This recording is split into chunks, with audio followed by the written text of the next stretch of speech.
बाल वाली सास।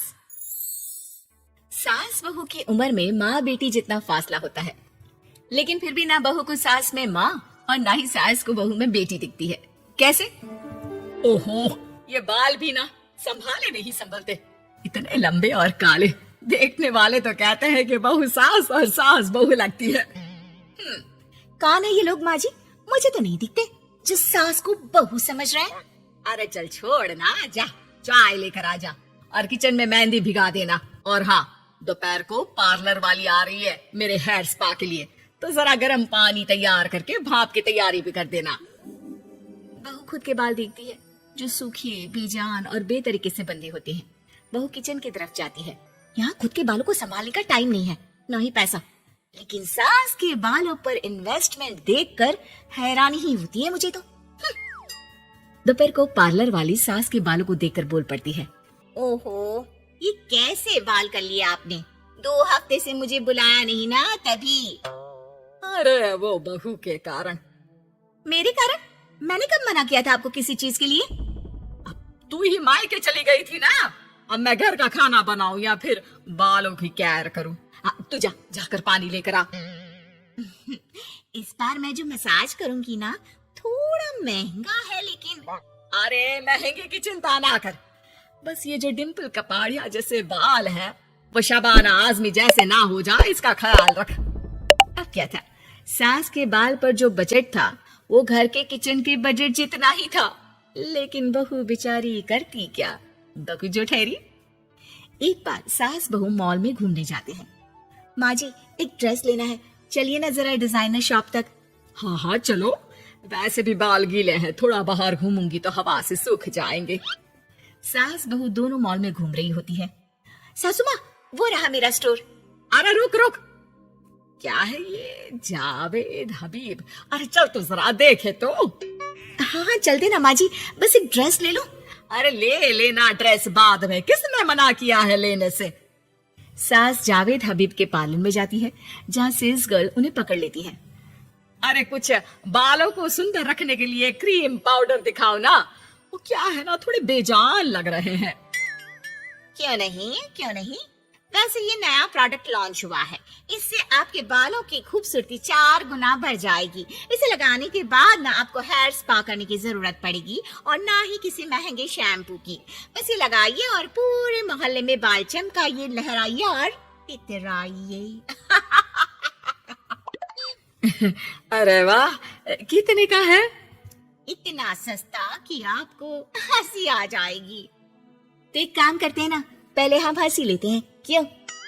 ये जरूर आपकी बहू होगी, है ना? कैसे पता? अरे भला कौन सी बहू चाहेगी कि सास के बाल सुंदर दिखे? मुझे नहीं लगता कि आप ये प्रोडक्ट ले पाएंगी। एक काम करिए, फिर कभी आइएगा। अरे ओए, पैक कर दे इसे, और सुन, 2 पैकेट पैक करना, और आज के बाद किसी सास बहू के बीच लड़ाई लगाने की कोशिश ना करना। सेल्स गर्ल मुस्कुराकर साथ खड़ी दोस्तों को देखती है और सामान पैक कर देती है। उन लोगों के जाने के बाद, देखा मैंने कैसे खेल खेला? बहू मानती तो मुसीबत, और ना मानती तो भी मुसीबत। वही सामान लेकर सास भी खुश बाहर निकलकर बहू से कहती है, अरे वाह बहू, अब देखना मेरे बाल ना और ज्यादा सुंदर हो जाएंगे। अब तो लोग मुझे देखकर जलने लगेंगे। वैसे जलन से याद आया, तुझे भी तो ड्रेस लेनी थी ना, चल ले लेते हैं। रहने दीजिए, पैसे किसके पास है जो ड्रेस ले लो? आप तो अपने बाल लहरा लहरा कर इतराइए। मैं कोई पुरानी ड्रेस ही पहन लूंगी। चलो वो भी ठीक है बहू, देख हमेशा ना फालतू खर्चे से बचना चाहिए। मैं बिल्कुल फेवर में नहीं थी तेरी नई ड्रेस के लिए, फिर भी तुझे मना नहीं कर पा रही थी।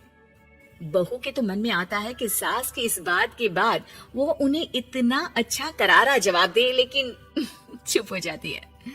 सास का बालों को लहराना और इतराना यूं ही चल रहा था। एक दिन, माँ जी न जाने क्यों चक्कर आ रहा है, लगता नहीं कि मैं काम कर पाऊंगी, मैं अपने कमरे में आराम करने जा रही हूँ। थोड़ी देर बाद पति भी आ जाता है। माँ, शिखा को कहीं देखा क्या? आज बहुत दिनों बाद घर की रसोई से इतनी अच्छी खुशबू आ रही है, मन तो कर रहा है कि बिना चेंज किए ही खाना खाने बैठ जाऊं। अरे बेटा, खाना आज मैंने बनाया है तो घर तो महकेगा ही। तेरी बीबी बीमार बैठी है। पति हैरान होकर पत्नी के कमरे में जाता है, जहाँ वो आराम से तानपुरा का शो देख रही थी। अरे माँ ने तो बताया कि तुम ठीक नहीं हो, पेट में दर्द है। अरे नहीं नहीं, वो ना मेरा फेवरेट म्यूजिक शो आने वाला था। अब माँ की तो आदत पता है ना, ये बना दो, वो बना दो, ये दे दो, वो दे दो, तो बस मैंने बहाना बना लिया। पति बीवी की बात पर मुस्कुराता है और वहां से चला जाता है। दरअसल शिखा को म्यूजिक का बड़ा शौक था और उसके पसंदीदा संगीतकार उसके शहर में थे और संगीत की क्लास लेने वाले थे। अरे देखो देखो, ये धनवानी महाराज हमारे शहर में है, और तो और ये यहाँ सबको संगीत सिखाने के लिए आए हैं। मैं भी इनकी क्लास ज्वाइन करूंगी, कल जाकर पता करती हूँ। सास और पति भी शिखा की बात पर खुश हो जाते हैं। लेकिन अगले रोज जब शिखा वहां से वापस आती है तो उसका मुंह उतरा होता है। अरे क्या हो गया? तेरी शक्ल देखकर क्या उन लोगों ने तुझे लेने से मना कर दिया? पहली बार बहू सास के ताने का कोई जवाब नहीं देती और चुपचाप जाकर कमरे में बैठ जाती है, जहाँ पति कहता है, अरे क्या हो गया मेरी अनारकली, क्यों मुंह लटका रखा है? अरे कुछ नहीं, बस ऐसे ही। सास कमरे के बाहर जाकर खड़ी हो जाती है। अरे मुझे तो बताओ क्या हो गया? शिखा रोने लगती है और रोते रोते बताती है कि वो लोग 1 लाख रुपए में कोर्स करा रहे, मैं इतने पैसे कहाँ से लाऊं? पति भी चुप हो जाता है, क्योंकि वो जानता है कि इतने पैसे का तो वो भी इंतजाम नहीं कर पाएगा। देखिए ना कैसे अपनी कला को बेच रहे हैं, लेकिन गलत भी क्या है, नामी गिरामी है। अरे कोई बात नहीं शिखा, मैं कोशिश करता हूँ किसी से उधार लेने की। जब कोर्स करके तुम खुद की क्लास खोलना, उससे जो पैसे आएंगे उससे फीस भर देना। पति कई लोगों से बात करता है, लेकिन उसे कहीं से पैसे नहीं मिलते। शाम को मुंह लटकाकर पति घर आता है। मैंने काफी कोशिश की, लेकिन कहीं इंतजाम नहीं हुआ। अरे कोई बात नहीं, मैं भी ना क्या करूंगी म्यूजिक सीखकर। वैसे भी कल आखिरी दिन है पैसे जमा करने के लिए। अब इतनी जल्दी कहाँ से आने वाला है पैसा? लेकिन अगले दिन, बहू ये ले पैसे, जा जाकर अपना नाम लिखवा दे संगीत की क्लास के लिए। बहू इतना सारा पैसा देखकर दंग रह जाती है। अरे माँ जी, आप कहाँ गई थी अभी, और ये इतने सारे पैसे कहाँ से आए?